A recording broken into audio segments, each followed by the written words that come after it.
Merci encore une fois d'être au rendez-vous. Nous sommes très ravis dans le cadre de ces après-midi de la tech de vous retrouver ce mercredi 20 octobre 2021. Après le Gamou, on se retrouve. Hein. C'est pourquoi là, on fait beaucoup de temps sur la toile parce que c'est allé très vite. Là, déjà, on prépare un peu la fin de la semaine. Et c'est un plaisir pour moi, journaliste IT, de toujours vous retrouver dans le cadre de ces travaux pour la suite de ces panels dédiés à tout ce qui est digital au Sénégal et à l'étranger, sachant que ce qui se passe ailleurs est souvent ce qui se passe au Sénégal, avec bien naturellement, disons, la mise en conformité avec le contexte local, comme on dit au Sénégal. Et cet après-midi, nous avons d'autant plus plaisir à vous retrouver que la plupart de nos audiences, de notre public est composé de jeunes. C'est vraiment la nouvelle génération, ce sont les jeunes. Et aujourd'hui, nous avons l'immense honneur de recevoir de grands acteurs du numérique, des responsables jeunesse, emploi au niveau du Sénégal, pour vous parler d'une thématique qui nous tient bien évidemment à cœur. Il s'agit de voir les formules, les meilleures formules aujourd'hui pour davantage booster tout ce qui est emploi au Sénégal. On sait très bien que dernièrement, il y a quelque temps, le président de la République avait fait énormément de promesses en direction des jeunes. L'idée est d'une part d'en faire le point. Depuis qu'on en parle, je vois chaque ministre, chaque ministère se casser la tête pour essayer d'avancer un peu. Parce que bien évidemment, n'ayons pas peur des termes, ça s'appelle un casse-tête. J'ai même vu d'ailleurs dernièrement la contribution de Sobel Azizgom dans le journal Le Soleil. Hein. Ça a été une contribution politiquement très correcte, hein, raison pour laquelle c'est passé d'ailleurs regard des journalistes dans Le Soleil. Mais il reste que ça a été très, très pertinent comme texte. Il aura le temps d'y revenir parce que nos panélistes du jour se nomment Modou Fall, directeur de l'emploi, que j'ai l'immense honneur de retrouver après l'avoir rencontré il y a bientôt quelques 7 ans, 8 ans à Dakar, alors qu'il était le directeur du département informatique de l'Université Cheikh Anta Diop de Dakar. En plus de Modou Fall, directeur de l'emploi au ministère du même nom au Sénégal, nous avons Abdoulaye Diatta, qui est aujourd'hui le très gentil Diola de ce panel. Abdoulaye Diatta est le secrétaire général de l'ANPE.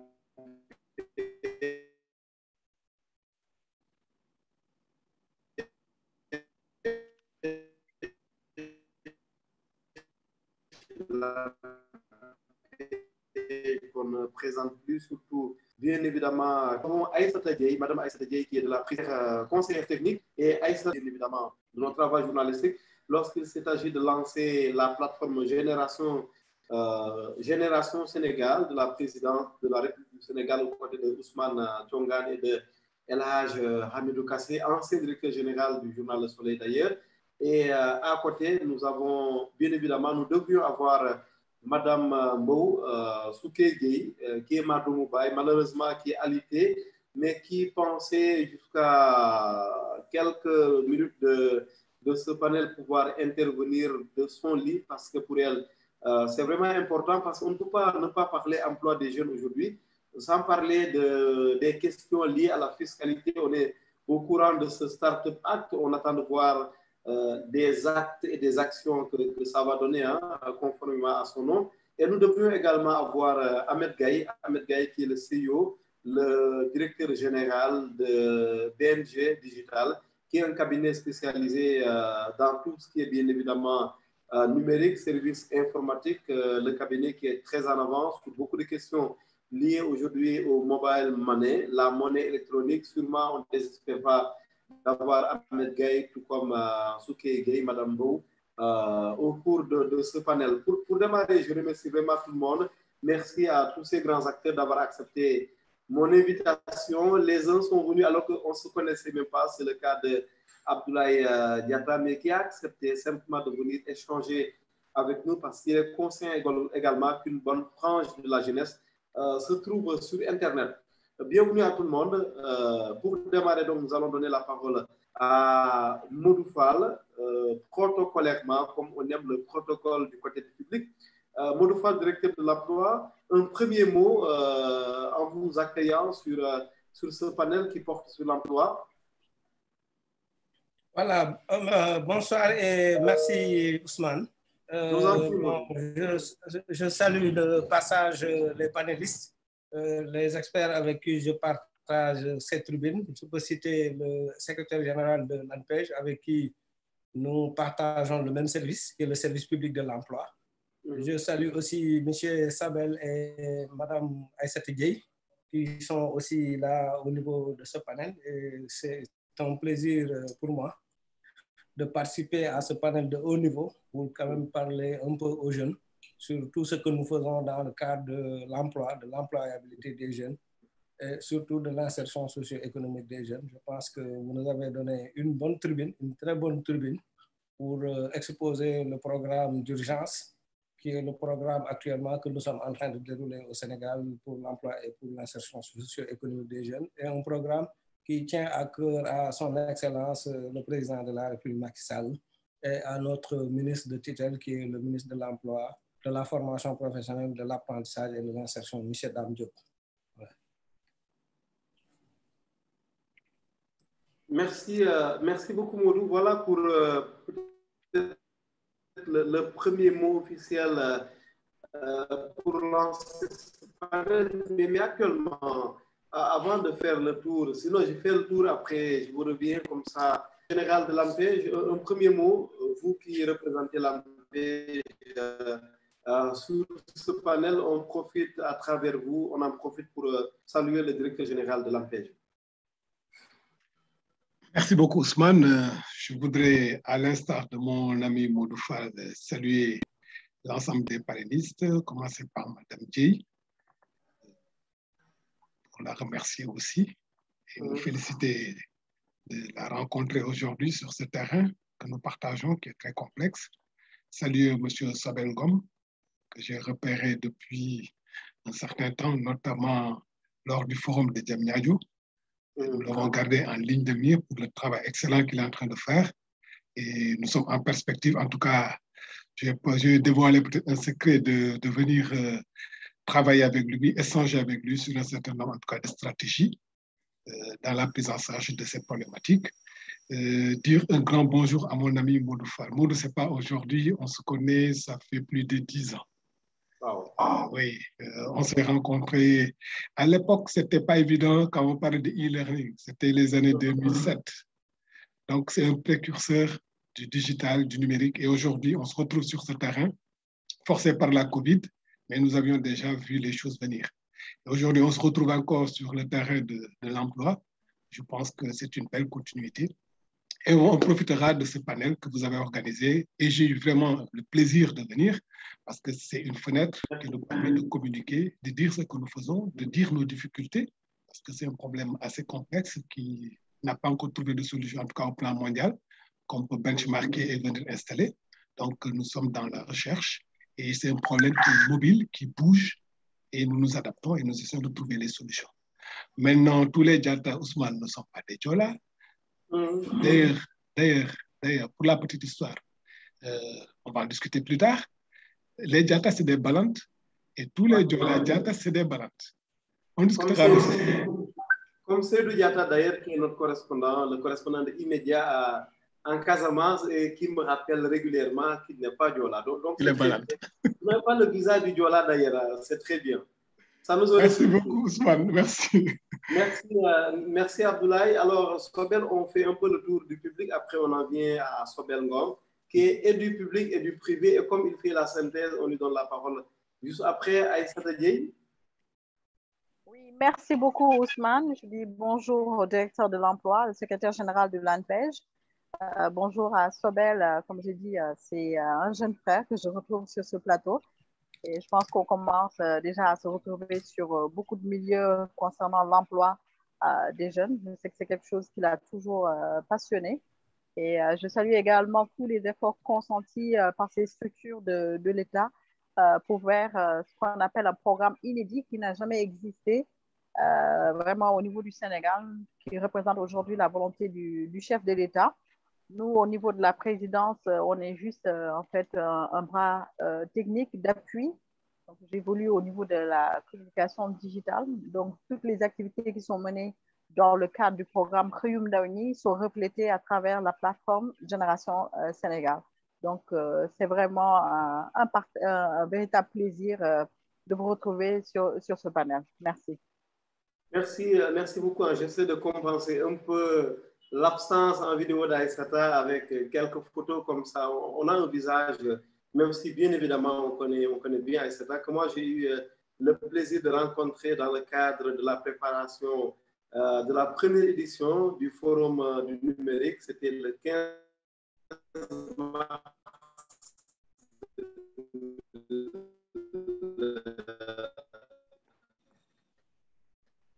2018 à Diamniadio. Évidemment, j'ai eu l'immense honneur de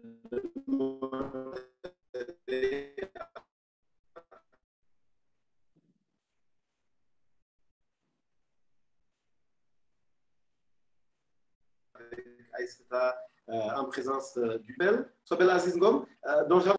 Sobel, est-ce qu'il y a un souci, Sobel?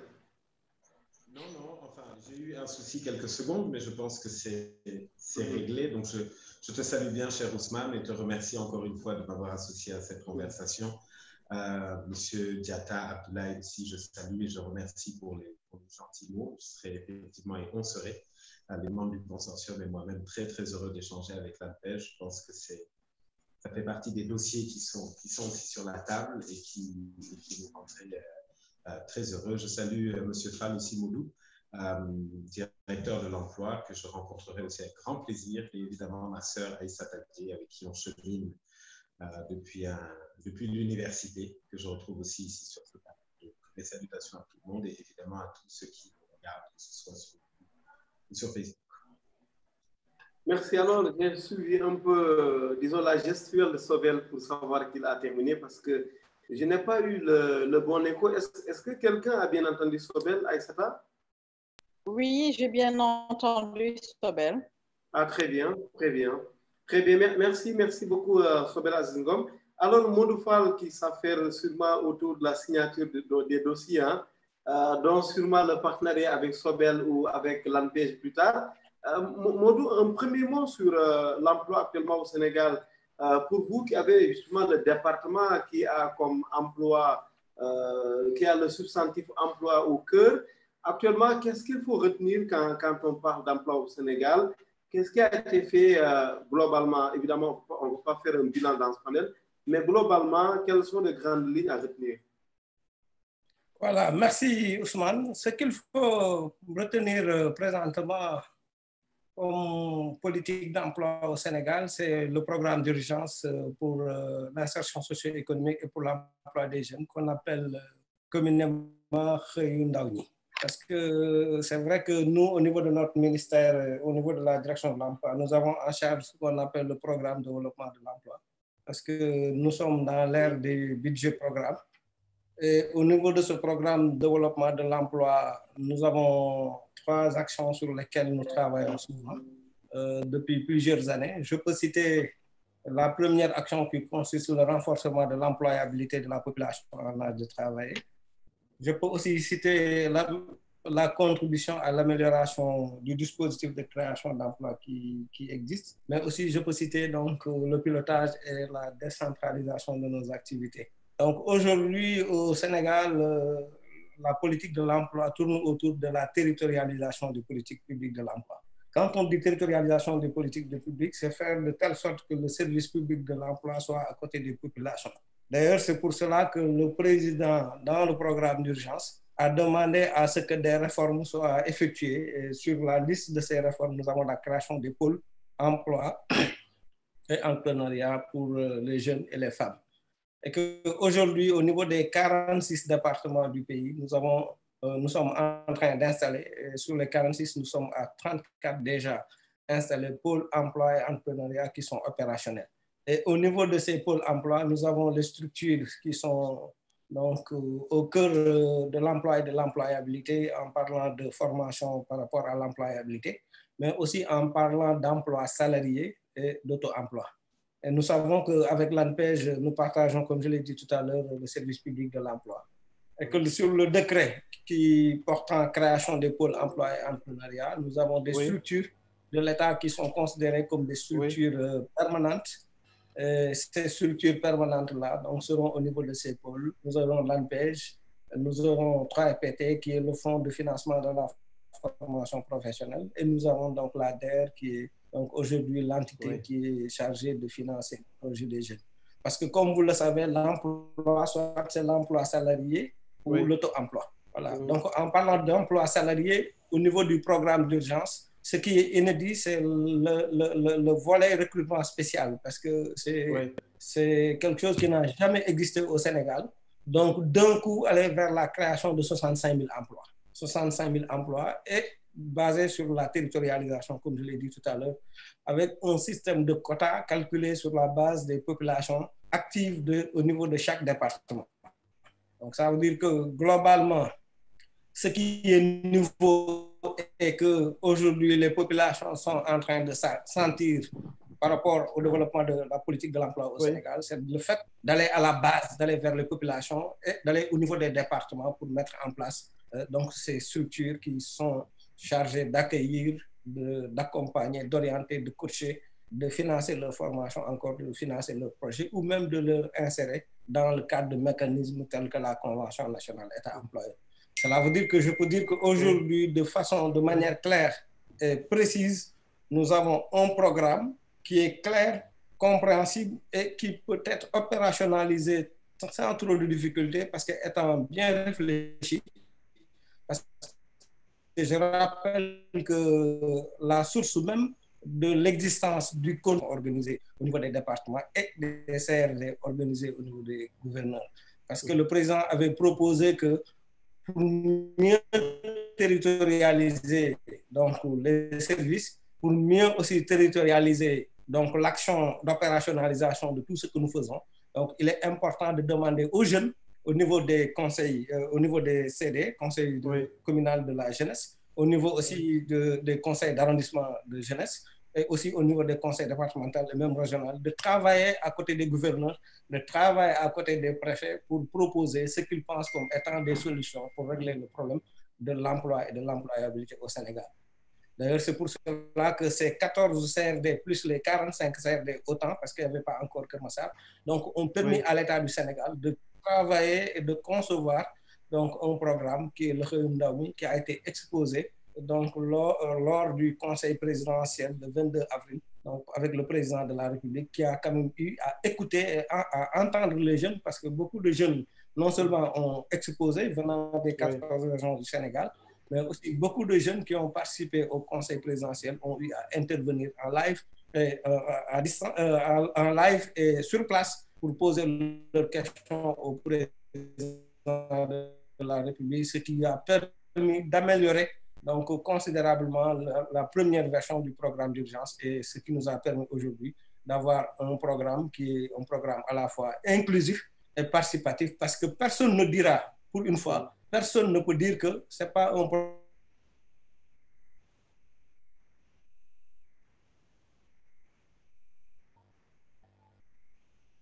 Donc c'est pour cela que actuellement, ce n'est pas très difficile, ce n'est pas très compliqué de mon phare étant la création de pôles emploi. Aujourd'hui, vous allez dans plusieurs départements, vous allez trouver donc les qui sont hébergés par les espaces Sénégal Service et les jeunes commencent à aller vers l'information, les jeunes commencent à s'inscrire comme demandeurs d'emploi. Là, je pense que le collègue Ablaye Diatta peut revenir sur ça et sur les chiffres, étant donné que nous sommes peut-être à un niveau plus stratégique, mais eux qui sont au niveau de l'accueil des pôles emploi et entrepreneuriat, ils pourront donner quelques chiffres sur l'opérationnalisation de cette territorialisation et la création d'une administration de proximité qui prend en charge les questions de demande d'emploi et les questions d'insertion. Il y a aussi le dispositif qui est un dispositif d'insertion pour l'emploi salarié et pour le renforcement de l'employabilité qui est la Convention nationale État-employeur. Et cette Convention nationale État-employeur, pour la première fois, parce que c'est une convention qui existe depuis 1987 et ça n'a jamais dépassé 4 milliards. Donc, au plus, en 2001, avec le président Wade, c'était 4 milliards. Mais aujourd'hui, donc, le président a poussé donc le programme en faisant passer le montant qui était de 1 milliard depuis plusieurs années à 15 milliards. Donc ce bon-là avec un objectif de 20 000 emplois. Donc si on prend les 20 000 emplois, on additionne avec les 65 000 emplois sur 8 métiers, voilà, donc 65 000, c'est le volet emploi recrutement spécial, hein, donc avec les 8 métiers qui ont été ciblés, les volontaires de la santé, les volontaires du tourisme, les volontaires du service civique national, les animateurs socio-éducatifs, les stagiaires, donc les agents du cadre de vie qui s'occupent de tout ce qui est hygiène et cadre de vie. Et aussi, nous avons le reboisement, bien entendu, avec les 3 de l'environnement, mais aussi l'agence de la Grande Muraille Verte qui vont recruter des jeunes. Voilà, maintenant, si on prend 20 000 salariés, maintenant, plus les 25 000 qui vont venir de la création des fermes agricoles et autres avec l'année et autres, cela veut dire que globalement, l'emploi salarié même occupe une place importante. Et si, en plus de l'emploi salarié qui est peut-être économiquement ne pose pas lourd parce qu'il n'y a pas beaucoup d'opportunités en termes d'insertion pour l'emploi salarié. Donc, le président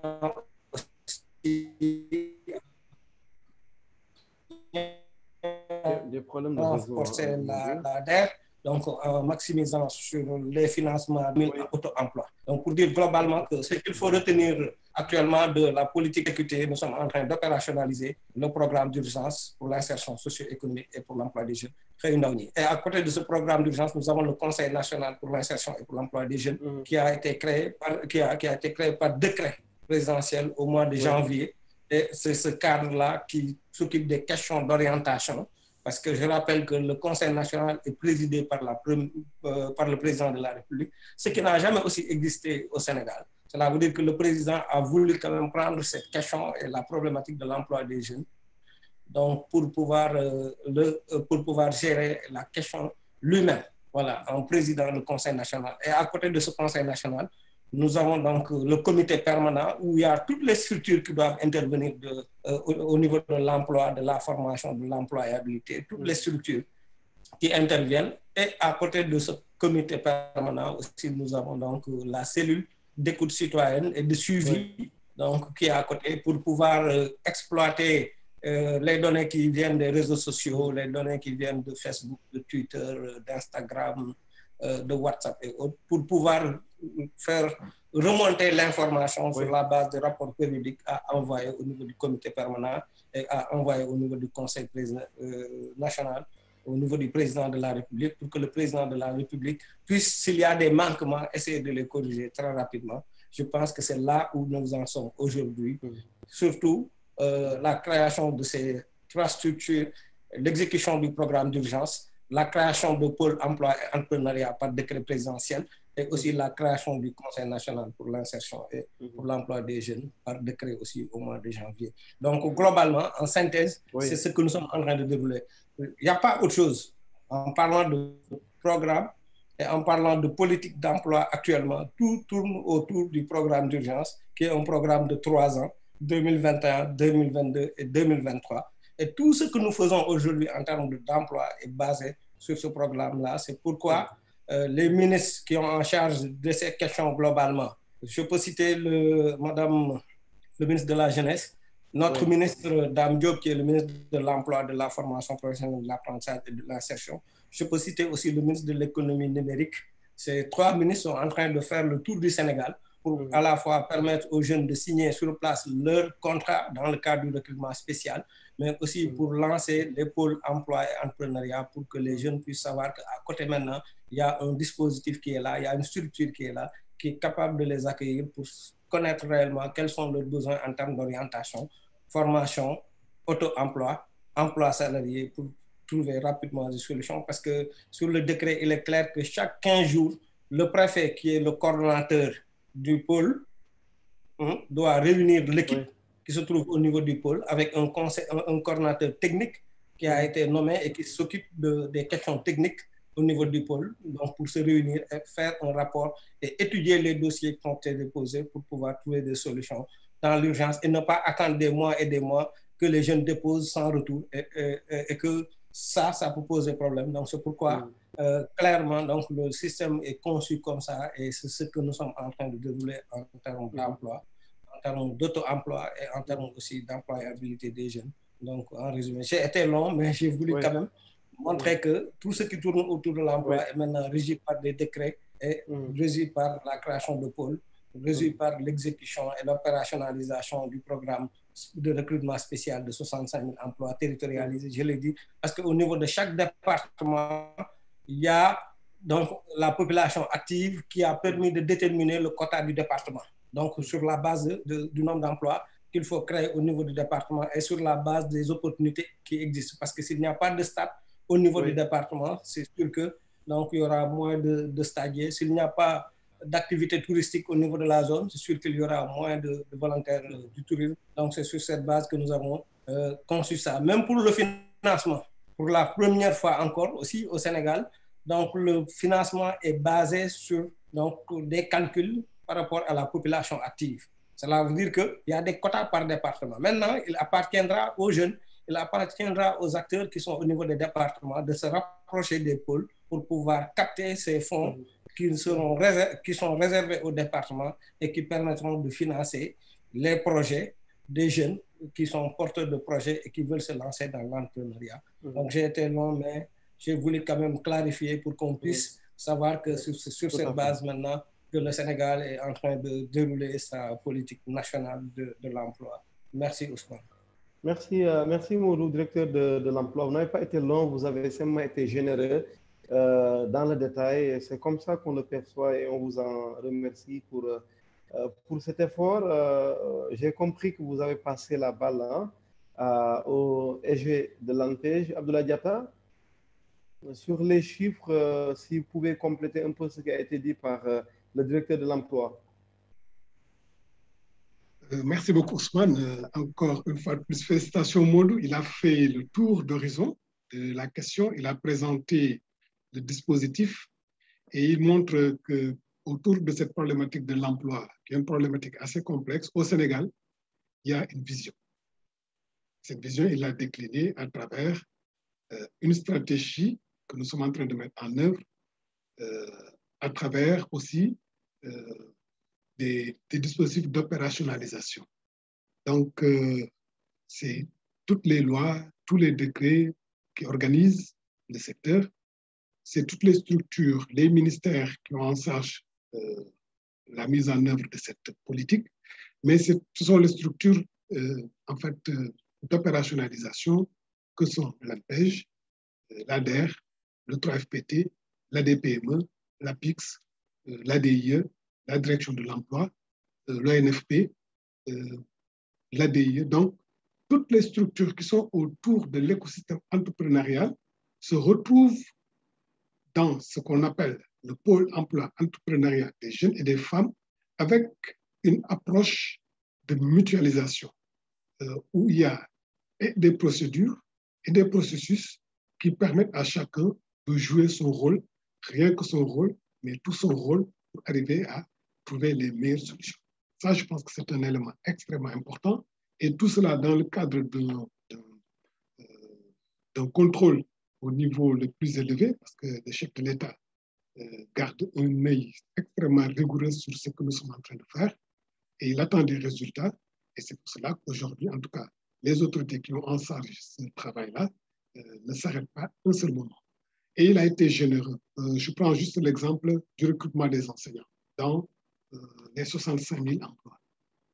Ces 5 000 enseignants qui sont recrutés. Moi, j'ai été directeur du projet des volontaires d'éducation pendant 5 ans. Je n'ai jamais pu recruter autant de personnes. Le maximum, c'était 3 000 enseignants. Mais au-delà des enseignants qui étaient en formation dans les centres régionaux de formation des personnels d'éducation, autour de 2 000, 2 500, 3 000, il a rajouté 5 000 autres enseignants, sans compter le personnel de santé, etc. Donc, il y a une volonté de remettre les choses et qui force en fait le respect et l'admiration. Ça, je pense qu'il faudra qu'on le souligne. Mais au-delà, nous sommes dans des structures et nous avons pensé à un dispositif. Les pôles, ils existent physiquement. il a parlé de territorialisation des politiques d'emploi. C'est important qu'on ne pense pas que c'est Dakar, c'est Thiès, c'est Kaolack, c'est Diourbel qui polarise des choses. Aujourd'hui, vous allez à Bounkiling, vous allez à Vélingara, vous allez à Médina Yoro Foulah, vous allez à Ranérou, vous allez à Kanel, vous allez à Bakel, allez dans tous les départements du Sénégal. Vous trouverez des agents de l'administration qui vont vous accueillir, qui vont vous informer, qui vont vous écouter, qui vont vous accompagner pour définir votre bilan de compétences et pour vous aider à réaliser ce qu'on appelle le projet professionnel et personnel. Et ça, c'est extrêmement important pour quelqu'un qui demande un emploi. Une fois que ce projet professionnel et personnel est réalisé, il peut vous accompagner, soit vers une insertion salariée, donc en direction de la direction de l'emploi, ou bien vers le 3FPT parce que vous manquez de compétences. Il y a des lacunes, en tout cas, dans ce que vous devez maîtriser comme compétences. On vous mettra en rapport avec le 3FPT qui va assurer l'accompagnement, le financement d'une formation, qui peut être une formation qualifiante ou bien une formation diplômante dans un institut, dans une université, en tout cas dans un établissement qui peut faire du renforcement de capacité. Quand vous devez disposer de financement, on vous envoie vers la DER et la DER fait tout le processus d'accompagnement pour un financement et en ayant en back-office d'autres structures que sont par exemple le FONGIP quand on a besoin de garantie, que ça peut être l'ADPME quand on a besoin de redressement. De l'autre côté, avec la formation, vous avez le 3FPT, mais qui gère avec l'ANFP, qui gère avec le PF2E, qui gère avec d'autres instituts. Il y a une cohérence. Il y a ce qui se fait aujourd'hui au plan mondial que nous sommes en train de faire. Et ça, à travers un dispositif virtuel. Parce que nous sommes en train de mettre en place ce qu'on appelle le système d'information sur le marché de l'emploi. Et ça, c'est l'élément numéro 1. Quand un jeune vient sur le marché de l'emploi, il est absolument nécessaire qu'il sache quelles sont les compétences qui sont demandées, quels sont les emplois qui sont disponibles. Est-ce qu'il y a une corrélation entre les compétences qu'il offre et les emplois qui sont demandés? Et ça, c'est un travail extrêmement important qui nous permet à l'arrivée de collecter des données, de les traiter par département, par région, par commune, pour faire une cartographie cohérente, claire et précise de l'offre et de la demande d'emploi. Et ça peut déboucher sur des recommandations très fortes en termes de formation, en termes de filières, en termes d'écoles à ouvrir, en termes de métiers à promouvoir. C'est un capital extrêmement important de données, d'informations qui permettent de faire en réalité, en fait, de faciliter, j'allais dire, l'aide à la prise de décision. En fait, ça accompagne l'autorité pour faire des choix judiciaires, des choix pertinents. Et ça, nous sommes en train d'y travailler, au-delà du fait que nous avons la responsabilité de l'accueil, comme il a dit, la responsabilité de faire tout le processus et d'aller à l'orientation. J'étais en train de regarder tantôt quelque chose sur la plateforme. Nous ne sommes pas à moins de 15 200 inscrits depuis que cette plateforme a été ouverte. Et ça montre le regain d'espoir que les jeunes ont aujourd'hui depuis le forum de Diamniadio. Et il y a un élément important. Vous savez, nous, on est un pays qui a une tradition coloniale où les gens vont à l'école, ils sortent, ils veulent être des fonctionnaires. Et au niveau de l'ANPEJ, au-delà du renforcement de l'employabilité que nous partageons avec la direction de l'emploi, nous avons aussi cette responsabilité de pousser, de booster l'esprit de création d'entreprises chez les jeunes, autant pour moi. Et quand je regarde les chiffres, je me rends compte qu'il y a autant de jeunes qui demandent un emploi salarié que de jeunes qui demandent à faire de l'entrepreneuriat. Et ça, c'est un pas extrêmement important. On le voyait que dans les pays anglophones, aujourd'hui, cet esprit de création, de créativité est en train de germer, d'autonomie. Et je pense que c'est un élément extrêmement important. Le reste, c'est dans la formation. Le reste, c'est dans l'éducation. Et je pense qu'au bout de 3 ans, cette belle expérience de ce plan d'urgence, quand elle va être évaluée, permettra au chef de l'État d'aller encore et davantage en profondeur sur la prise en charge de cette problématique qui est en fait une problématique complexe pour nos pays. Parce que je rappelle que Ousmane, oui.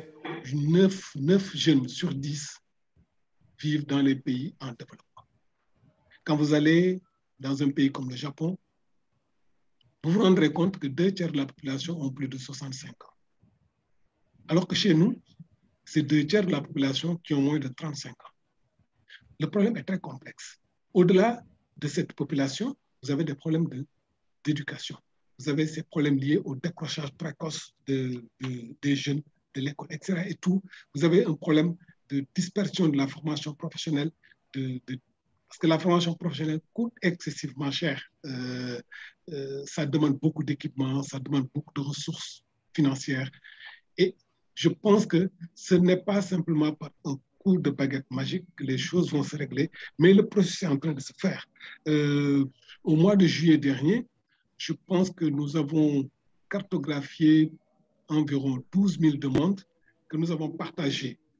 Les uns, au niveau du 3FPT, je pense qu'on était autour pratiquement de 1000 demandes qui ont été transmises, de demandes de formation. Et le reste, on l'a mis entre les mains de l'ADER. Et les premiers financements, d'ailleurs, ont été réalisés au niveau de Fatick et de Kaolack il y a à peu près 2 semaines. C'est les 3 ministres qui se sont déplacés sur le terrain pour mettre en œuvre ce point qui est extrêmement important parce qu'au-delà de l'information, au-delà de l'orientation, les jeunes, au bout du compte, ils ont besoin d'un accompagnement financier. Mais avant que l'accompagnement financier ne soit fait, il faut que toute la formation, tout le renforcement de capacité se fasse. Et il y a un élément important que je voulais souligner, c'est aujourd'hui l'offre de services sur les soft skills. Parce que c'est un élément extrêmement important. Au-delà des compétences techniques, on a besoin de ces compétences soft qui permettent aux jeunes, qui permettent aux entrepreneurs, qui permettent à ces jeunes qui sont dans les entreprises et qui sont des primo-demandeurs de comprendre le monde de l'emploi, de savoir comment marcher dedans pour que demain, même quand ils perdent un emploi, qu'ils puissent le retrouver assez facilement. Donc, c'est sur ces processus que nous sommes en train de travailler et nous sommes en train de nous appuyer énormément sur les éléments de digitalisation. Donc, à travers le système d'information, à travers les plateformes d'enseignement à distance, à travers les réseaux sociaux. Donc, tout cet arsenal sur lequel les jeunes ont vraiment beaucoup d'approches avec cette belle pénétration du numérique au Sénégal, il me semble que les perspectives qui s'offrent sont assez belles. Je vous remercie. Merci, merci beaucoup Abdoulaye Diatta, EG de l'ANPEJ. Merci Modou Fall, directeur de l'emploi. Sobel Ngom, est-ce que finalement, vous pensez qu'on s'y prend très bien parce qu'il a fallu que le président sorte un peu de sa réserve et accélère toute son administration pour que bien sûr on accélère le tout, même si y avait un début de travail bien évidemment. Mais est-ce que finalement le président ne pousse pas peut-être ses collaborateurs, ses hommes à ne pas peut-être respecter toutes les procédures parce que quand on parle d'emploi, faudrait-il qu'on parle de compétences, mais on parle rarement de compétences ces jours-ci. Sobel. Oui, alors je ne dirais pas que le président a effectivement accéléré sa démarche, ce qui est une bonne chose, mais il a accéléré sa démarche parce que les jeunes l'ont accéléré aussi et ont accéléré leurs demandes et leurs exigences. Tout à fait. Et je pense que sa réponse est cohérente à ce qui a été exprimé par les jeunes. Je pense que le plan d'urgence est une belle initiative, effectivement, mais c'est un plan d'urgence. Ce n'est pas un plan de développement structurel nécessairement. C'est un plan pour répondre à un besoin urgent, pour répondre à notamment un besoin d'emploi, un besoin d'autonomie qui est exprimé massivement. Et je pense qu'on pourra dire en tout cas que le Sénégal a réussi son combat pour l'emploi des jeunes quand on passera de à peu près 1 jeune sur 10 en situation d'emploi formel à 7 ou 8 jeunes sur 10 en situation d'emploi formel. Donc c'est un chemin. C'est un chemin qui n'est pas simple parce qu'effectivement, et M. Diatta, je peux beaucoup rebondir d'ailleurs sur plusieurs arguments que je partage absolument avec M. Diatta et M. Fall. Je pense que les instances et le gouvernement ont une bonne lecture quelque part de la situation des jeunes et de ce qui peut répondre à l'urgence. Comme vous l'avez dit, il y a ce qui précède l'emploi et malheureusement, ce n'est pas nécessairement ceux qui travaillent sur l'emploi qui ont la responsabilité de ça. Et ce qui précède l'emploi, c'est la qualification, c'est les compétences, c'est l'éducation. Et quelque part, l'un bénéficie des avantages ou paye les conséquences de l'autre. C'est selon. Et on est également dans un pays où aujourd'hui les conditions d'éducation sont complexes. Déjà en termes de chiffres, c'est à peu près un peu plus d'un élève sur deux en âge d'être scolarisé qui l'est, ce qui amène sur le marché du travail à peu près la moitié des jeunes qui ne savent ou très peu lire ou écrire. Donc déjà des compétences essentielles et de base qu'ils n'ont pas et qui sont difficiles à rattraper. Et par rapport à ça, malgré l'urgence et le programme d'urgence, on ne peut pas rattraper une éducation de 12 ans en 3 ans, sauf en créant des solutions alternatives qui permettent de donner des compétences essentielles et de base à des jeunes dans des délais très courts. Je pense qu'il y a des initiatives, je sais qu'il y a des initiatives qui vont dans ce sens, mais qui ne sont pas encore suffisamment et largement déployées pour permettre à tous les jeunes qui ne soient pas scolarisés de pouvoir bénéficier d'une éducation alternative qualifiante au moins de base. Et ensuite, il y a la problématique de la qualification professionnelle, d'avoir des compétences sur des filières qui permettent au moins de pouvoir être accompagné, de pouvoir entreprendre dans une filière. Donc oui, c'est en soi une question complexe, une question qui, à mon avis, aujourd'hui, le gouvernement est le moteur pour accélérer quelque part une démarche nationale pour améliorer les conditions de l'emploi.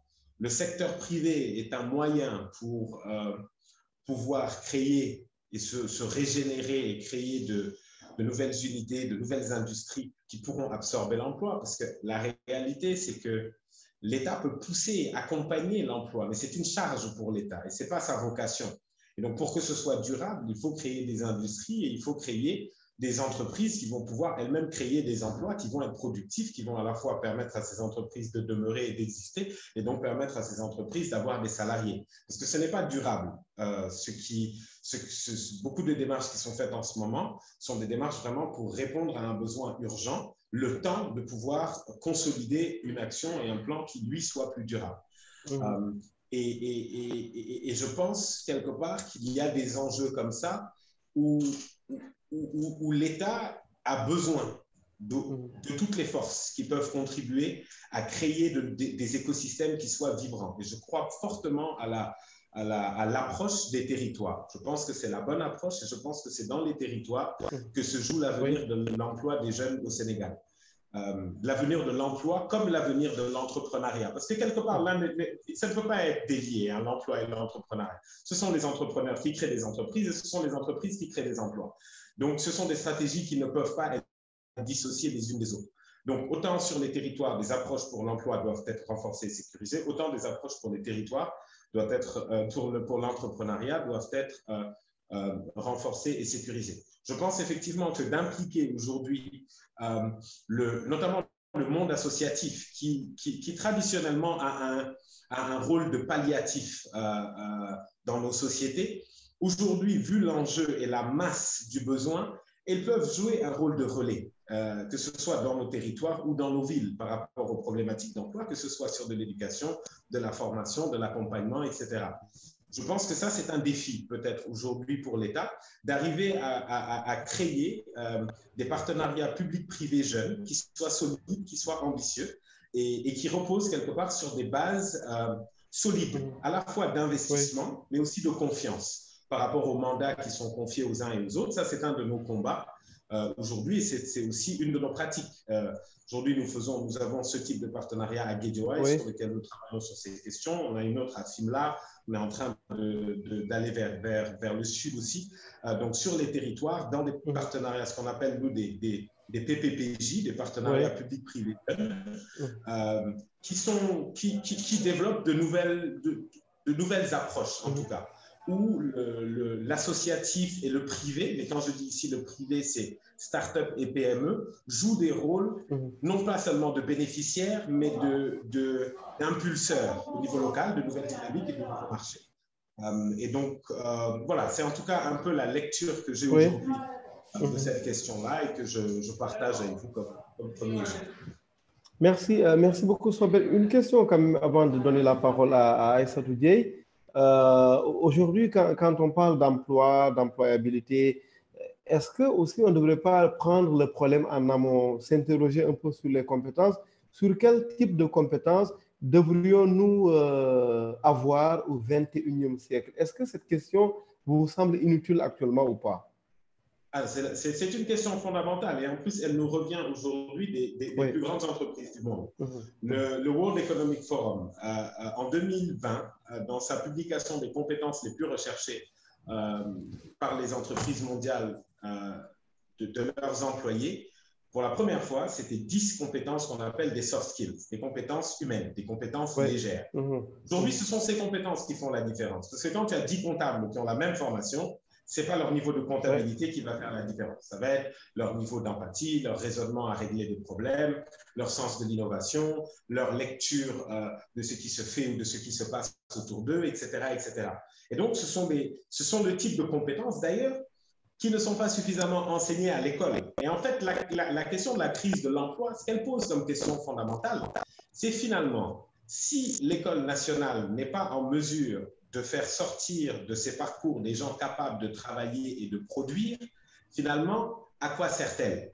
Mais c'est une question qui est une grande question, qui est une question existentielle. Parce que réformer l'éducation nationale, ça semble être un grand défi. Mais c'est une question qu'il faut se poser. Et je pense que, comme vous dites, si on prend la question à l'envers, c'est finalement qu'est-ce que l'école doit transmettre comme savoir et comme compétence qui peut garantir qu'au bout du temps qu'un jeune va passer à l'école, quand il sort de là, il est capable de rentrer dans un marché qui lui permet de construire la vision de l'État du Sénégal.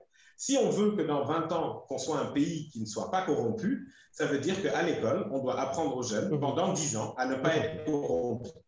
Si on veut être un pays qui est champion en agriculture, ben on doit apprendre aux jeunes à l'école l'agriculture. Si on veut être un pays qui soit vert énergiquement, etc.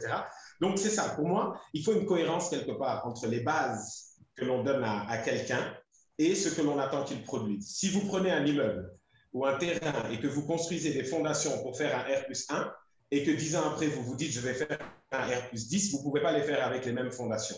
Donc, quelque part, il faut une cohérence entre ce que l'on construit et ce que l'on aspire à produire dans le long terme. Et c'est ce que l'on n'a pas réellement, à mon avis, aujourd'hui, comme corrélation entre le système d'éducation et l'environnement du travail. Tout à fait. En fait, on a parlé de programme d'urgence, d'accélération, j'ai très bien compris. Je vous relance une dernière fois, Sobel, avant de donner la parole à stratégie de la présidence. Est-ce que finalement, à force de vouloir régler l'immédiat et l'immédiateté, on n'oublie pas de construire finalement le système en mettant en place déjà, comme vous l'avez dit, de très belles écoles et très bonnes écoles en matière de formation. Des écoles existent déjà, bien entendu, mais faire en sorte que tout cela soit cohérent entre un peu les emplois auxquels on peut aspirer ou on aspire et les compétences qu'on met à la disposition des jeunes. Une fois maintenant que cet écosystème sera très, très bien construit, qu'on se sera assuré qu'on n'aura pas besoin de compétences inutiles, à partir de ce moment-là, on peut penser une bonne politique emploi axée sur les besoins sur le terrain. Mais très rapidement, peut-être ce que ça vous inspire comme réflexion avant qu'on passe la parole à votre ami Aïssata Sobel. Bien sûr, et Aïssata va probablement rebondir directement sur ce que je vais dire là. Tout à fait. Je vais l'appliquer un peu. Le problème avec les enjeux de développement conjoncturel, c'est qu'ils répondent à une demande présente. Et donc, elles sont aussi des réponses politiques. Le problème avec les réformes de système, c'est que ces réformes-là génèrent des résultats très souvent après des mandats de gouvernance. Et du coup, c'est souvent la réalité politique mais les responsables dans des choix de position où il faut qu'ils règlent un problème tout de suite, où on voit qu'ils l'ont réglé pour renforcer leur notoriété et leur autorité plutôt, et leur légitimité, parce que des combats plus structurels mettent beaucoup plus de temps à être vus. Je pense que le bon équilibre, c'est de faire les deux, quelque part. Mais c'est vrai qu'il faut en tout cas beaucoup d'audace aujourd'hui, et c'est quand même une nécessité de pouvoir revoir certaines fondations, notamment de l'éducation nationale, pour qu'il y ait une cohérence après avec tout, avec l'emploi, avec l'entrepreneuriat, etc. Mais ce n'est certes pas des combats faciles quand on sait quelle est la structuration de nos systèmes d'éducation, les syndicats, etc. Ce n'est pas facile de pouvoir déconstruire un tel édifice pour le reconstruire au cours d'un ou de 2 mandats. Mais c'est une nécessité quand même. Et donc, c'est une attente, en tout cas, que le pays a vis-à-vis du gouvernement. Merci, merci beaucoup, Sobel. C'est très, très gentil à vous pour ce développement. Et vous connaissant naturellement, on n'est pas très déçus. Pendant que je vous parle là, je vous partage deux panels qu'on avait déjà tournés, réalisés autour, un, des écoles de formation à cycle court, on les avait appelés comme ça, Sonatel Academy, Simplon, d'autres établissements de ce genre présents au Sénégal. Et puis à côté, nous avons aussi un panel qui parlait effectivement à Sobelgom, des soft skills, à côté bien sûr des compétences classiques que l'on demande, comme vous le dites très bien, à diplôme égal, bien entendu, on va plutôt privilégier la personne qui a peut-être les soft skills plus en adéquation avec la demande du moment. Donc, c'est très bien cela. Je vous donne donc ces deux liens vers deux panels que nous avions déjà animés par le passé, parce que cette série de panels date bientôt de 2 ans. Et depuis, chaque mercredi, on se pose, malgré les difficultés d'agenda, pour faire le point sur l'actualité de la technologie au Sénégal et à l'étranger. Merci beaucoup à vous, Sobel. Là, à présent, on va donner la parole à Aïssata Dieye de la présidence. Bien entendu, elle ne va pas manquer de matière, hein, comme Sobel nous a prévenu à l'instant, sur l'emploi, sur la politique jeunesse du gouvernement et principalement du président Macky Sall. Aïssata, la parole à toi. Merci Ousmane. Je dis encore bonjour à tous les panélistes. C'est avec beaucoup de plaisir que je vous ai écouté et je trouve que vraiment c'est attiré un enseignement riche parce que je vois que les panélistes déjà maîtrisent bien leur sujet. C'est ça qui est le plus important. Et je reviendrai sur le point qui a été développé par Sobel tout à l'heure concernant en fait l'offre de formation et la demande d'emploi. Je pense que ces dernières années, nous avons vu en fait un changement, je veux dire, parce qu'on a vu des universités qui sont spécialisées. Je vais prendre le cas de l'université Cheikh Anta Diop, qui est en train de développer cette année pour 2021 et 2022 un nouveau programme qui permettrait à des étudiants, après leur formation, de pouvoir être spécialisés et avoir un certain nombre d'outils, plus dans le domaine du numérique avec le programme CDL qui permet en fait de revoir par exemple Microsoft comme Word, Excel, entre autres, qui des fois les gens disent qu'ils maîtrisent alors que c'est la base de tout enseignement en informatique. Donc, je pense qu'il y a des efforts qui sont consentis dans ce cadre-là. Je prendrai également l'exemple de l'IPGN, l'Institut de pétrole et de gaz, qui existe ici au Sénégal. Nous avons beaucoup de jeunes qui sont rués en fait au niveau de cette école pour mieux comprendre les enjeux de demain. Donc, je me dis qu'aujourd'hui, il y a une prise de conscience qu'on n'est plus dans le schéma d'avant. Je prends également l'exemple du ministère de l'Éducation nationale où aujourd'hui les cours d'anglais et d'informatique démarrent dès le bas âge, c'est-à-dire la classe de CI. Donc, il y a vraiment beaucoup de réformes qui sont faites à travers le digital qui permettent aujourd'hui aux jeunes de pouvoir en fait subir une bonne formation et de pouvoir répondre à l'emploi. Moi, ce que je ne comprends pas peut-être du côté des jeunes, quand je vois peut-être l'ANPEJ pourra me dire ou bien la direction de l'emploi, j'ai remarqué que beaucoup de jeunes, lorsqu'on fait des appels à candidature pour des offres d'emploi, ils sont des bacheliers ou bien des masters, ils demandent des emplois de stagiaires. Je pense que la question également est à se poser à ce niveau-là. Si nous avons fait une formation diplômante, pourquoi aller chercher un emploi qui ne correspond pas à notre profil? Donc ça, c'est vraiment une problématique et on devrait vraiment se pencher dessus.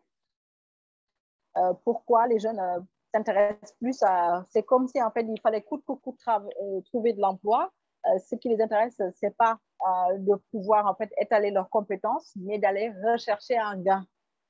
Et je pense qu'à l'ère où on est, les jeunes devraient plus se concentrer à avoir un emploi qui correspond parfaitement en fait à leur formation. Je reviendrai sur un point lors du développement du programme Ryum Daouni qui a été fait au mois d'avril au niveau de la présidence. nous avions mis en place un dispositif qui s'appelle Convention Jeunesse, Pencum Dawni Online. Donc, nous avions créé en fait des groupes thématiques au niveau de Facebook et Twitter. Et nous avons eu beaucoup d'interactions et également le numéro de Génération Sénégal sur WhatsApp nous a permis en fait de comprendre psychologiquement comment les jeunes percevaient déjà ce programme et quel était leur niveau d'intérêt. Et je pense qu'à travers Génération Sénégal, nous avons pu comprendre que la demande était assez forte. Et également, il y avait ce souci d'information par rapport à certaines structures qui existent. Je prends le cas de la 3FPT ou d'autres unités de formation où les jeunes ont la possibilité sur une courte durée d'avoir en fait une formation diplômante. Nous avons remarqué au niveau de la présidence, d'après en fait les retours qu'on a eus, les jeunes n'avaient pas d'informations concernant des structures qui existent. Aujourd'hui, le challenge est en train d'être fait. On espère que d'ici le mois de décembre, avec tous ces besoins qui sont reflétés au niveau de ces plateformes de la cellule d'écoute citoyenne, qu'on pourra plus comprendre en fait et prendre en charge le besoin de ces jeunes en termes d'emploi. Donc, l'audience est assez diversifiée. Ce qu'on a remarqué, c'est que des jeunes de Dakar et des régions comme Saint-Louis ou Kaolack, même jusqu'à Matam, sont très intéressés par rapport au programme étatique. Je ne parle pas de politique, bien sûr, mais nous avons remarqué c'est vraiment ce genre, ce sont ces jeunes dans ces différentes localités qui sont intéressés à avoir un emploi décent. L'autre chose également que nous, au niveau de la présidence que nous faisons, c'est un matching pour voir en fait cette corrélation entre le besoin de formation et de financement. Je prends le cas de la DER. Aux dernières nouvelles, je pense au mois de juillet dernier, lorsque le programme a été lancé, il y a eu près de 105 000 personnes qui demandaient à être financées. Donc, un nombre de personnes qui est tellement élevé par rapport à ceux qui demandent en fait une formation. Je prends le cas de la 3FPT qui était à 29 700. Donc, il y a vraiment une différence. Les gens sont plus intéressés dans l'auto-emploi, le financement, que de recevoir en fait une formation en tant que telle, tout en sachant que la formation est quelque chose qui est une base d'abord, qui va nous permettre, lorsque nous sommes financés, de pouvoir gérer notre entrepreneuriat aussi, je peux m'exprimer ainsi. Mais ce qu'on a remarqué, c'est vraiment une ruée de personnes qui demandent à être financées. Tout en espérant que ce programme sera évalué d'ici, il est évalué à mi-parcours, mais que d'ici l'année prochaine, que les Sénégalais verront qu'il y a des efforts qui ont été consentis. Oui. Si je prends tous les projets, les grands projets de l'État, le programme d'accélération, compétitivité et emploi, les zones économiques spéciales, les 100 000 logements, je pense que la barre des 65 000 pourra être atteinte facilement et résoudre définitivement ce problème au Sénégal. Merci beaucoup Aïssata Dieye, conseillère technique à la présidence de la République du Sénégal. Et bien entendu, quand on connaît Aïssata, on entend, on sent, on ressent la fougue dans la voix, mais c'est comme ça, c'est pour ça qu'on vous aime et c'est pour ça qu'on vous respecte pour ce que vous faites au niveau du Sénégal et même ailleurs, hein, parce qu'on voit régulièrement nos administrations au Sénégal recevoir d'autres issus d'autres pays. C'est le cas par exemple de la DER, dont le délégué général était allé, si je me trompe, il y a 2 ans à Guinée-Bissau pour parler et même lancer une sorte de DER là-bas parce que, bien entendu, la sous-région, l'Afrique, le monde nous regarde et bien entendu, c'est toujours bien que l'on fasse preuve d'exemple aussi hein, pour les autres, sans pour autant le chercher d'ailleurs, agir conformément ou bien, simplement comme dirait le grand philosophe. Merci beaucoup Aïssata. Là, on refait certainement un dernier tour de table en redonnant la parole à tous les acteurs. On revient vers Modou. Modou, actuellement, Aïssata dit que les 65 000 emplois, ça va être atteint très, très bientôt. Mais je reviens quand même sur une question que j'ai déjà posée à Sobel Aziz Ngom. Modou, actuellement, est-ce que vous êtes trop dans l'urgence ou bien même étant dans l'urgence, à côté, vous avez le temps de penser un peu articulation entre emploi et compétences? Voilà, donc merci Ousmane. Moi, je pense qu'il faudrait comprendre que les 65 000 emplois sont déjà lancés. Ce n'est pas un truc qu'on cherche. Voilà, parce que quand on a lancé le programme recrutement spécial, donc beaucoup de plateformes ont été ouvertes. Les jeunes aussi vraiment se sont inscrits en masse. Et nous avons exploité ces données que nous avons envoyées au préfet des différents départements sur la base aussi du quota dont j'ai parlé tout à l'heure. Eux, ils ont créé au niveau du département un comité de sélection. Et au niveau de chaque département, le comité de sélection s'est déjà réuni et ils ont eu à choisir les jeunes qui sont sélectionnés. Et comme je l'ai dit tout à l'heure, les 65 000 emplois sont déjà libérés.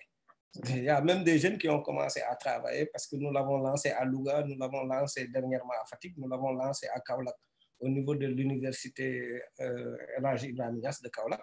Voilà. Donc ça, ce n'est plus un problème parce que c'est réglé. Le problème des 65 emplois est déjà réglé parce que beaucoup de jeunes ont déjà signé leur contrat et commencent à travailler. Ce n'est pas un truc qu'on cherche. Je ne sais pas si vous avez bien compris. Oui. Oui, pour une petite précision avant qu'on passe, je veux qu'on s'entende très bien. Quand vous parlez de lancement, vous voulez dire que les 65 000 emplois sont acquis, il y a les contrats et tout, il n'y a aucune exception? C'est ce que vous voulez nous dire? Non, c'est ça que je suis en train de dire. Je vous ai dit que quand on a lancé les plateformes pour les inscriptions en ligne, nous avons collecté les informations parce qu'il y a eu plusieurs plateformes. Par exemple, je peux choisir le ministère de l'Environnement qui a élaboré avec l'UCG une plateforme pour le recrutement de tout ce qui tourne autour de l'environnement, reboisement, autres. Nous aussi, au niveau du ministère de l'Emploi, nous avons lancé une plateforme pour 6 métiers. Ensuite, nous avons pris ces données que nous avons compilées. Et on a eu un seul fichier pour ça et qu'on a envoyé selon la répartition.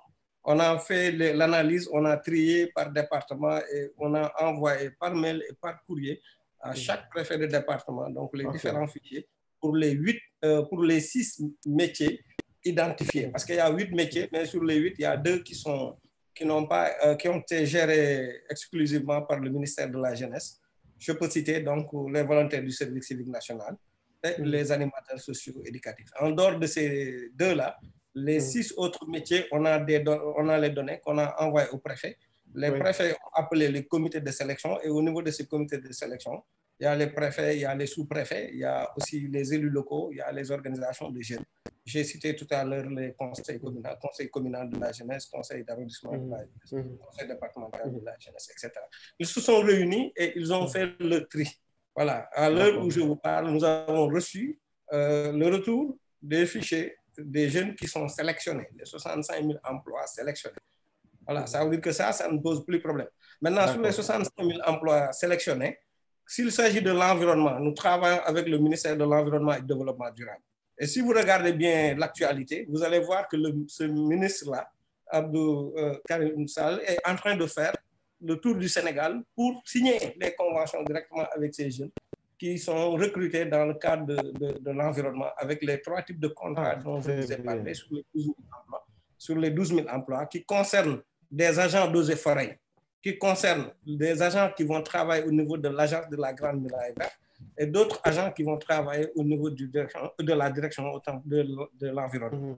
Voilà. Maintenant, pour ça, c'est environnement. Pour le cadre de vie aussi, c'est pareil. Il y a le ministère de l'hygiène publique. Merci de vous avoir... Oui.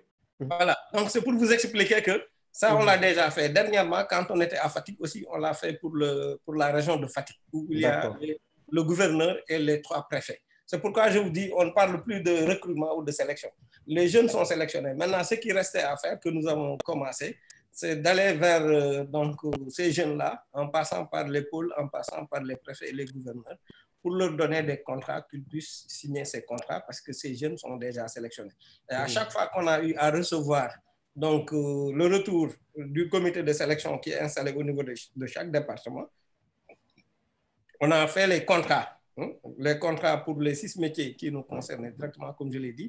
Ces 6 métiers, je peux revenir, c'est volontaire du tourisme, volontaire de la santé, donc reboisement, comme je l'ai dit, cadre de vie, stagiaire, Voilà, je pense que l'autre métier, c'était quoi encore? Voilà, je pense, c'est hygiène publique ou reboisement. Donc, les 6 métiers qui sont là. Donc, en réponse à la question, les 65 000 emplois aujourd'hui, on a sélectionné les jeunes. Les jeunes sont déjà sélectionnés. Il y a des jeunes qui ont eu à signer leur contrat parce que nous avons reçu donc les fichiers venant des comités de sélection installés au niveau du département. Ça, c'est le recrutement spécial de 60 000 emplois. Comme je l'ai dit tout à l'heure, parce que le programme d'urgence aussi, il faut comprendre que c'est 5 piliers. Oui. Voilà, c'est 5 piliers. Et je pense que la conseillère technique tout à l'heure a parlé d'un élément de pilier qui concerne le pilier formation entrepreneuriat. Oui. Et dans ce pilier formation entrepreneuriat, c'est là-bas où l'employabilité, en ce qui concerne des compétences techniques, entre en jeu. Cela veut dire que nous, on ne s'est pas contenté de dire que nous allons juste trouver de l'emploi ou créer des opportunités, aller vers emploi salarié ou auto-emploi pour les jeunes, mais nous allons aussi former. Nous allons aussi former des jeunes qui ont besoin de formation. Voilà, donc pour dire que si vous regardez le programme d'urgence, il y a 30 000 jeunes qui seront formés, des jeunes qui seront issus des DARA, des déscolarisés, etc. C'est-à-dire des jeunes qui ne sont actuellement dans aucun dispositif, ni de formation, ni d'insertion, ni d'emploi. Et sur ces jeunes-là, nous allons en choisir 30 000 dans le cadre du programme d'urgence pour les former donc, avec des métiers qui sont des métiers de l'artisanat globalement. Donc, ils pourront faire de l'apprentissage pour être plombier, électricité, avec des certificats de spécialisation. Ça, c'est 30 000. Pour ce qui concerne aussi la formation, le fonds de financement de la formation professionnelle va donner 20 000 bons de formation. Ça aussi, ça a commencé. Parce que dernièrement, quand on était à Kaolack, donc il y a presque, au niveau de la région de Kaolack, il y a presque 200, à peu près 140 à 160 à 200 bons de formation qui ont été distribués pour les jeunes qui sont là-bas. Ça veut dire que là aussi, pour les jeunes qui sont intéressés par des formations de CS, de certificats de spécialité, et qui ont besoin de compétences techniques, voilà, pour avoir un métier, ces jeunes-là aussi, on leur donne des bons de formation dans le cadre du programme d'urgence pour leur permettre de faire des formations et d'être employables. Nous avons aussi 20 000 chauffeurs qu'on doit former, toujours allant dans le sens de voir des cibles qui ne sont dans aucun dispositif. Par exemple, il y a des jeunes aujourd'hui qui ne sont dans aucun dispositif. Tout à l'heure, je parlais des 30 000 pour tout à fait, et qui sont bons pour la conduite. Et qui sont bons pour la conduite. Voilà, il y a 20 000 jeunes que nous devons former en côte et conduite pour leur permettre d'avoir leur permis et éventuellement d'avoir un métier. Donc, la conseillère aussi a parlé tout à l'heure de PSEJ.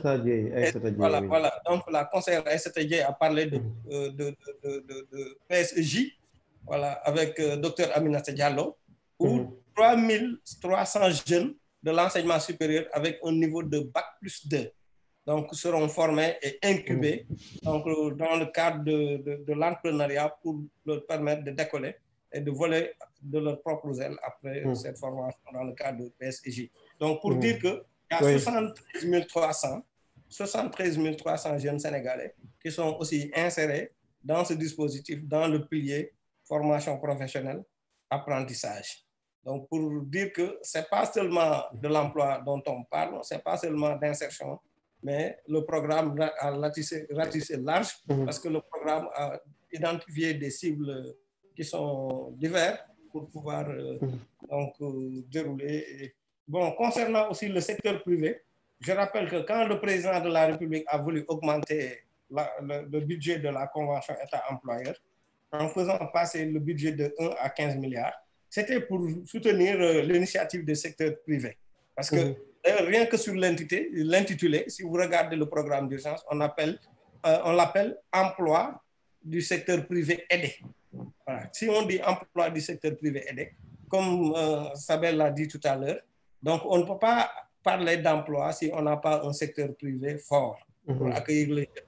Parce que même si on parle d'auto-emploi ou d'entrepreneuriat, cela veut dire qu'on est en train de coacher un employeur qui demain va aussi prendre en charge la dimension emploi en recrutant d'autres jeunes. C'est pour dire que dans le document du programme d'urgence, donc il y a des mesures aussi qui accompagnent le secteur privé pour leur permettre aussi d'être appuyés et d'être soutenus en termes de recrutement parce que la convention État-employeur partage les charges, les indemnités, les charges salariales entre l'employeur et l'État du Sénégal. Maintenant, ce qui est inédit et une innovation dans le cadre de... Rapidement, oui, Modou. Oui. C'est que là, nous avons accepté des CDD. Les employeurs peuvent prendre des CDD, c'est-à-dire pour aller dans le cadre d'emploi durable et décent, donc des contrats à durée déterminée de 2 ans renouvelables. Voilà, ce qui donne la possibilité donc, aux employeurs de prendre des jeunes sur qui ils peuvent compter même après donc, le programme d'urgence pour travailler avec eux parce que c'est des CDD de 2 ans une fois. D'accord, Modou. D'accord, Modou, merci. J'aimerais bien que Sobel Aziz place un mot là-dessus et peut-être sur des perspectives en lui qui doit s'engager dans une autre rencontre dans 4 minutes. Sobel Aziz, peut-être un mot sur les perspectives, sur vos attentes particulièrement pour cette politique de l'État. On sait bien entendu que tout le monde se casse la tête pour avancer.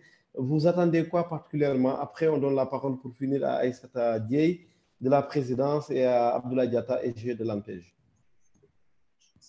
Merci beaucoup, Ousmane. Écoutez, je dirais de façon générale, je pense encore une fois, comme je l'ai dit, que les structures de l'État connaissent leur travail et connaissent leurs priorités. Je pense par contre que les priorités sont tellement grandes que les efforts de l'État ne suffisent pas à régler tous les problèmes. Je pense que l'État pourrait gagner à développer et à élargir les écosystèmes qu'ils construisent pour pouvoir régler les problèmes. Et ça, pour moi, c'est ça un peu la clé de l'avenir. C'est vraiment de pouvoir créer des nouveaux types de partenariats plus élargis, plus territoriaux, pour régler des problèmes ambitieux. Parce que bon, là, aujourd'hui, il y a des solutions, c'est vrai, qui sont efficaces. Moi, je ne contredis absolument pas ce qui est présenté ici. Ce que je dis, c'est que le problème est tellement grand, finalement, donc on parle de millions de jeunes dans une situation en besoin d'apprentissage et en besoin d'emploi. Et on n'a pas aujourd'hui des millions de solutions pour l'apprentissage et pour l'emploi. On est dans des dizaines et des centaines de milliers. Ça veut dire qu'il y a encore un travail à faire. Est-ce qu'on décide de faire que ce qu'on peut avec l'État comme principal pilote, ou on décide de faire plus largement et d'atteindre et de toucher plus de gens dans le besoin en élargissant le champ de ceux qui ont la capacité d'agir.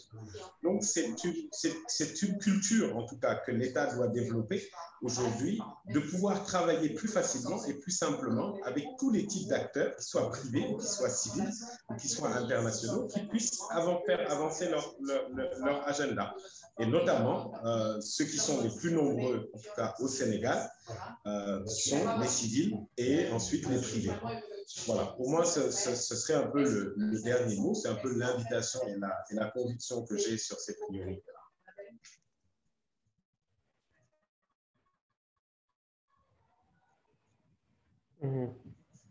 J'en profite pour saluer M. Diatta, M. Fane. Merci, si tu as le temps. Voilà, sinon, Sobel, si tu as le temps, tu peux bel et bien rester avec nous. Ta demande, on n'en est que trop demandeurs, ta présence, on n'en est que trop demandeurs, bien évidemment. Mais s'il y a la rencontre de 16h30 à laquelle vous voulez participer aussi, on comprend très bien. On vous remercie infiniment, Sobel Aziz Ngom, d'avoir porté la voix de la jeunesse ici. Même si tout le monde est jeune, n'est-ce pas, Abdoulaye Diatta, sur ce panel, même si le EG est notre doyen. Abdoulaye, d'ailleurs, on vous donne la parole. Sobel, vous pouvez vous retirer, hein? on vous comprendrait aisément, comme vous avez des engagements. De toute façon, le panel est presque arrivé à sa fin. Abdoulaye Diatta, après Aïssata Dieye, pour finir. Oui, merci beaucoup, Ousmane. En fait, je vais essayer d'aller un peu plus vite en disant 2-3 choses là. Hein. La première, c'est de confirmer tout de suite ce que M. Fall a dit. En tout cas, au niveau du ministère de la Jeunesse, les 1000 volontaires du service civique national ont été recrutés, déployés. Les 500 animateurs socio-économiques ont été recrutés, déployés. Au niveau de l'ANPEJ, 100 nouveaux conseillers en emploi ont été recrutés, déployés sur les 46 départements que compte le Sénégal. Donc, ça, c'est des questions qui sont réglées, vous rassurez et confirmer ce qu'il a dit. Il y a un élément posé par Mme Aïssata Dieye. Oui, effectivement, il y a une ruée vers le financement. Et c'est ça toute la pertinence du pôle emploi-entrepreneuriat des jeunes et des femmes. On dit que la porte d'entrée, c'est l'ANPEJ. Donc, tous les jeunes passent par un conseiller à l'ANPEJ ou bien quand ils s'inscrivent, ils sont directement routés vers un conseiller en emploi sur le système d'information. Et c'est ce conseiller en emploi qui reçoit le jeune, qui l'informe, qui l'écoute, qui fait son bilan de compétences, qui fait son projet professionnel et personnel. Ça lui permet de déterminer exactement quel est le besoin du jeune. Parce que le jeune peut avoir besoin d'un financement, mais en réalité, il doit d'abord suivre une formation. Il peut avoir besoin d'un emploi salarié, mais au préalable, il doit suivre une formation complémentaire, un renforcement de capacité. Donc, c'est le conseil en emploi qui est habilité à déterminer le véritable besoin du jeune et de l'orienter en conséquence. Une fois que la formation et les compétences ont été acquises, il revient, il est routé vers la direction de l'emploi ou bien il est routé vers l'ADER pour un financement ou une insertion. C'est ça la pertinence de ce dispositif. Et je voudrais dire, il y a quand même beaucoup d'avancées qui ont été faites. Nous, à notre temps, c'est vrai, on avait une université. Aujourd'hui, on en a 5, 6 avec plus de 350 établissements d'enseignement supérieur de formation professionnelle. Ça, c'est extrêmement important. L'enseignement technique et la formation professionnelle, c'était le parent pauvre de l'éducation. C'était, en fait, quand vous échouez au niveau de l'enseignement général, on vous demande d'aller faire de l'enseignement professionnel. Aujourd'hui, c'est des options. Aujourd'hui, on est en train de déployer tout cela. C'est vrai que ce n'est pas facile. Je l'ai dit au début, nous sommes à 70% de jeunes contre les autres qui sont à 70% de personnes âgées. Et c'est ça la difficulté, et Sobel l'a dit un moment. Et c'est pour cela que nous avons besoin d'élargir cet écosystème dont il parle. Nous avons besoin de l'élargir. Nous l'élargissons au niveau des partenaires techniques et financiers, nous l'élargissons au niveau de l'État, mais nous l'élargissons aussi avec les ONG, avec les associations de jeunes, notamment sa structure, Jocolabs, des structures comme ça qui sont des structures partenaires qui nous permettent d'aller plus loin. Mais aujourd'hui, nous avons signé par exemple une convention entre l'ANPEJ et l'Association des maires du Sénégal. Vous savez pourquoi? C'est parce que c'est dans les territoires que les choses se passent. C'est là qu'il faut cartographier les potentialités, au niveau des profils comme au niveau des ressources. Et pour pouvoir faire un premier matching, parce que la collectivité territoriale doit être le premier employeur de sa jeunesse. Donc, il y a un travail qui est en train d'être fait au-delà de l'offre de services que nous avons vers les jeunes en termes de formation, d'accueil, de coaching et d'orientation. Il y a aussi un service aux employeurs. Nous travaillons avec les entreprises, nous essayons de mettre à leur disposition un certain nombre d'informations. Nous mettons à leur disposition des conseils en emploi qui sont capables d'apporter énormément de choses en termes de profilage, en termes de documentation, en termes d'adaptation de profil, de base documentaire. Donc, bref, il y a énormément de services, en tout cas, que nous essayons de faire pour faire du matching entre l'offre et la demande. Et tout cela, je tiens à rappeler que le numérique joue un rôle important. Et pour quelqu'un qui sait, Ousmane, la valeur de la donnée aujourd'hui, et qu'aujourd'hui, nous sommes en train de nous battre pour une meilleure maîtrise de la donnée à travers ces dispositifs dont le directeur de l'emploi a parlé tout de suite. Tout ce criblage, toutes ces informations vont servir demain à prendre les meilleures décisions et les plus appropriées. Merci Abdoulaye. Même si on sait que la donnée, la data, on parlerait de big data, le pétrole du 21e siècle, mais on sait que dans nos pays, ce n'est pas très évident. On vous jette la pierre un peu, vous, du public, parce que régulièrement, dans la presse, on appelle les administrations sénégalaises au pluriel pour avoir des données, pour avoir la réaction ne serait-ce que d'un officiel. Mais c'est très compliqué. Vous appelez des semaines, des jours, on ne vous répond pas, on vous dit passez par celui-ci, passez par celui-là. Alors que dans un pays comme la France, si quelque chose se passe, même un petit détail de rien du tout, le lendemain, c'est le président de la République en personne qui se met dans la plus petite, la moins écoutée des matinales de radio ou de télévision pour parler aux populations. Ça aussi, je pense que vous devez nous y aider, grand acteur du... C'est ce que nous sommes en train de faire là en ce moment. Vous avez tous les acteurs de l'écosystème du public qui sont là aujourd'hui avec vous, qui vous délivrent de l'information, des chiffres. Et ça, je pense que ça peut toujours servir. En tout cas, nous sommes tout à fait disponibles à partager les données, sauf si elles sont en enfin, elles vont être utilisées dans des dispositifs commerciaux, etc. En tout cas, si c'est encore professionnel, je pense qu'il faut aussi gérer la protection de ces données, parce que c'est assez sensible, mais nous ne sommes pas tout à fait réticents à partager l'information.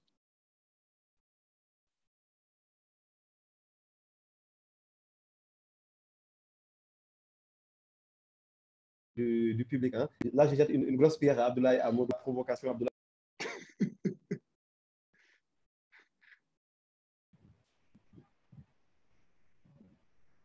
Est-ce qu'Aïssata nous entend pour finir, Aïssata Dieye? Oui, bien sûr, je vous entends, je suis avec vous. Comme on dit, c'est toujours passionnant. C'est très gentil. Aïssata, peut-être, j'ai peur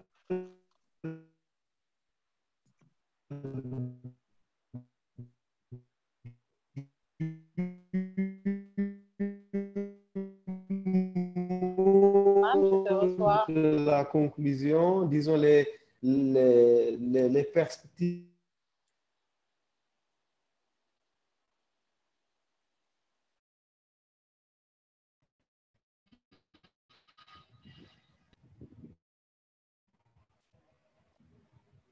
Est-ce qu'Aïssatou nous entend? Ah, on dit que le son ne passe pas du côté de Ousmane. Est-ce qu'Aïssatou nous entend? Est-ce que tout le monde m'entend? Voilà, désolé pour ces erreurs techniques. Alors, Aïssata, je disais un peu la suite maintenant du côté de la présidence. C'est quoi en termes d'emploi, en termes de compétences aussi, hein? J'insiste pour la dernière fois. Oui, je dirais qu'en termes de compétences, c'est vraiment le ministère de l'Emploi, je pense, qui dirige cette opération en collaboration, bien sûr, avec l'ANPEJ, comme l'a dit tout à l'heure M. Diatta. Et nous, ce que nous faisons, comme on dit, nous suivons de près ce qui est en train d'être déployé et être fait, parce que le Conseil national pour la jeunesse a été présidé par le président. Donc, nous sommes plus sur le volet communication et nous suivons de près également, comme on dit, l'actualité. Et nous essayons tous les jours à travers les plateformes de la présidence d'essayer de renvoyer, comme on dit, l'anglais au niveau de ces dispositifs qui ont été mis en place pour orienter cette jeunesse sénégalaise dans le cadre de tout ce qui est entrepreneuriat et emploi des jeunes. Je le disais tout à l'heure, nous avons un numéro WhatsApp où à chaque fois que nous recevons des informations via audio ou par message écrit, nous les orientons vraiment vers ces structures. Et si aujourd'hui, je pense que les jeunes n'étaient pas au courant de ces pôles emploi qui existent, je pense qu'on aurait eu peut-être un théâtre de spectacle, de revendications. Mais on est en calme, je pense, depuis le mois d'avril. Ça veut dire que déjà que ces structures sont opérationnelles et qu'ils ont toujours en fait un endroit où ils peuvent aller demander des informations. Parce que je pense qu'aujourd'hui, le challenge même de la présidence, c'est que ces structures soient très, très bien connues, que les jeunes sachent qu'en fait, elles ont été dédiées à cette jeunesse sénégalaise, mais qu'ils sachent également que l'État est en train de travailler pour vraiment les orienter, les encadrer et satisfaire leurs besoins. Bien que la vocation première de l'État n'est pas d'offrir l'emploi, mais je pense que M. Mouloufal l'a expliqué tout à l'heure, c'est un programme spécial. Donc, quand on parle de programme et de recrutement spécial, ça veut dire que c'est quelque chose de vraiment spécial pour répondre à... Ça sort des règles, en fait, oui, des habitudes. C'est ça. Donc, vraiment, ça a été un grand plaisir d'écouter M. Fall, le secrétaire général également de l'ANPEJ, M. Diatta, et également notre ami Sobel Ngom. Comme je le disais tout à l'heure, à maintes reprises, nous nous sommes retrouvés au ministère de la Jeunesse dans le cadre de réunions d'organisation et de planification. Comment aujourd'hui accompagner cette jeunesse sénégalaise en termes de formation, d'information. Donc, je pense que ce genre de cadre devrait en fait exister et des rencontres beaucoup plus ouvertes pour permettre à cette jeunesse sénégalaise de pouvoir se retrouver. L'État du Sénégal en a fait énormément. Je le disais tout à l'heure dans mon speech, disant qu'en termes de formation, je pense qu'aujourd'hui, la donne a changé. Il faut que les jeunes également comprennent que la donne a changé. Nous ne pouvons pas tout faire, mais je pense que M. Fall l'a expliqué. 65 000 emplois, ce n'est pas donné. Je pense qu'il y a des États beaucoup plus puissants que le Sénégal qui n'arrivent pas en fait à mettre en place ce genre de programme. Mais sachons qu'on est les premiers et qu'on reste toujours concentré et que le travail continue. Merci beaucoup, Aïssata.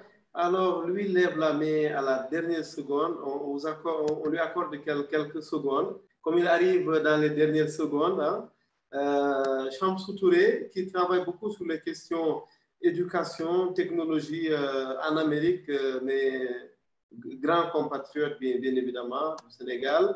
Il ne faut pas penser que c'est un Malien. Alors, Chamsou, très rapidement, en quelques secondes, peut-être un partage avec les panélistes avant de nous quitter. Bien sûr, et pour économie de temps, je vais bypasser les civilités et dire bonjour à chaque panéliste et aller vers une question, je dirais, pragmatique, simple, parce qu'il y a beaucoup de choses qui sont tentées, je le vois, des comités, des structures, un effort colossal sur le plan national. Est-ce qu'aujourd'hui, le gouvernement ou les participants ont la liste de toutes les entreprises qui disent, nous, on cherche des travailleurs, on n'arrive pas à en trouver, par exemple. Parce que il faut d'abord qu'il y ait un déficit, à mon avis, au niveau de ceux qui ont besoin de recruter des gens pour qu'on commence à en recruter. Parce que si tel n'est pas le cas, forcément, on sera obligé de créer des entreprises, des structures. Des programmes spéciaux. Voilà, quelque chose comme ça. Donc, est-ce que vous avez aujourd'hui le gap entre ce que les entreprises et ceux qui emploient des gens, ils disent que nous, on cherche depuis longtemps, on n'arrive pas à trouver des employés. Bon, si tel n'est pas le cas, ce sera un autre jeu. Et c'est un jeu où le gouvernement est en train de créer des emplois. Et moi, je pense que logiquement, ça ne doit pas être le cas. Le gouvernement doit créer des entreprises ou alors aider des entreprises à s'agrandir pour augmenter leur production en fonction du marché. Et donc, ce qu'on investit, on l'investit dans les structures qui ont besoin d'investissements supplémentaires et qui n'ont pas le capital pour ça. Et ce n'est pas une autre façon de voir le problème. Donc, j'essaie d'être le plus bref possible. Merci. Merci, Chamsou. Je t'entends très mal d'ailleurs. Tu arrives en relançant le débat. Je pense que c'est une contribution parce que, bien entendu, on est vraiment à la fin de l'heure. Aïssatou, Abdoulaye, je compte sur votre compréhension, peut-être 2 secondes pour chacun. On fait quoi? Le gouvernement doit créer de nouveaux emplois. Vous reconnaissez qu'il sort un peu de ses missions, ou bien il devait plutôt accompagner les entreprises à travers, on le dit souvent, les mesures classiques, baisse de la fiscalité, par exemple. Abdoulaye, 1 seconde après Aïssata, on relance pas le débat, après on conclut. Oui, en fait, Ousmane, je pense que c'est quand même un travail que nous faisons parce que j'ai dit que nous avons une offre aux entreprises. Et de 2014 à maintenant, je pense que nous n'avons pas prospecté moins de 390 entreprises pour faire de l'insertion. Mais vous savez, vous connaissez la faiblesse du tissu industriel sénégalais. C'est un gros problème. Je vois aussi que le directeur de l'emploi fait beaucoup d'efforts avec la Convention nationale d'État employeur. Il signe beaucoup de conventions qui permettent d'insérer. Maintenant, il faut alimenter la base de données. C'est ce que je dis toujours. Il faut que les offres d'emploi passent par un système qui permet de faire une cartographie et de pouvoir décliner les offres. Donc, c'est un travail qui est en train de se faire. Je pense que d'ici 3 ans, en tout cas, quand on aura terminé le plan d'urgence, on aura assez d'informations pour pouvoir donner les orientations structurelles de prise en charge de cette problématique-là. Merci. Merci beaucoup. Merci beaucoup à tous les panélistes. Merci à Chamsou. Dommage parce que ces questions sont pertinentes, mais dommage qu'il ne soit intervenu qu'à la dernière seconde. Mais on lui réserve un gros panel où on va reparler éducation, bien entendu. L'éducation au XXIe siècle, lui travaille sur ces questions. Merci infiniment à tout le monde d'avoir été au rendez-vous. Aïssata, Abdoulaye, merci à Modou Fall qui est aussi avec le directeur de l'emploi, à Sobel Aziz Ngom qui est bien sûr des mouvements jeunesse pour aller vite, des mouvements de jeunes. Donc, Merci à Ahmed Gaye. Ahmed Gaye qui est le directeur général de BNG Digital, malheureusement qui n'a pas pu se joindre à nous sans qu'on comprenne pourquoi. Merci également à Soukeye, Dr Soukeye, qui est malade, et à l'ensemble des acteurs, j'espère n'avoir oublié personne, à Aïssata, bien entendu, de la présidence qui ont pris part à ce panel. À présent terminé, nous vous donnons rendez-vous le mercredi prochain. Nous serons le 27 octobre 2021, Inch'Allah, à 15h. Nous allons recevoir El Haj Maligay, l'un des brillants Sénégalais aujourd'hui travaillant pour Deloitte. Nous allons parler de cybersécurité. Et quand on parle de cybersécurité, l'autre versant, la cybercriminalité, on va énormément en parler en faisant convier sur ce panel l'École nationale de cybersécurité à vocation régionale basée au Sénégal, dans le locaux de l'ENA, avec notre ami et frère Edombaï, commissaire Papa Guéa, qui a fait déjà ses preuves à la division cyber de la police nationale du Sénégal. Merci à tout le monde. Ce panel va faire l'objet d'un replay un peu plus tard dans la soirée. Vous pourriez le partager à volonté. Je vous donne rendez-vous donc mercredi. Excellente soirée. Merci à tous. Merci, Ousmane. Au revoir.